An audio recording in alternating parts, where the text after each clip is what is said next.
Hello, good morning po sa ating mga taga-pakinig sa ating programang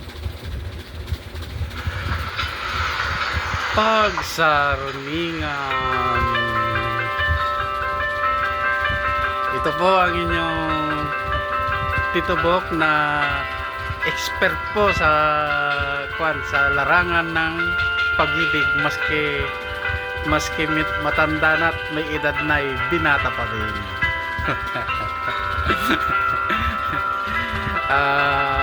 Binamano po sa ating programa ngayon ay ito, basahin natin. Kuya, ang problema ko po ay nandito po ako sa daan. Ano ito? Naplatan po ako. Hoy! Anong problema mo? Pag-ibig ang expert ako, hindi ako vulcanizer. Gago ka. Itong isa na lang basahin natin. Kuya, ang problema ko po ay lagi akong binamaliit ng crush ko. Ito, magandang komenta nito. Lagi po akong binamaliit, kaya nahiya na po akong magpakisa sa kanya ulit.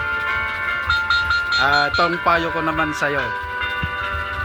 Ang payo ko sa'yo, huwag kang masyadong masasaktan. Tanggapin mo para maluwag sa dibdib mo.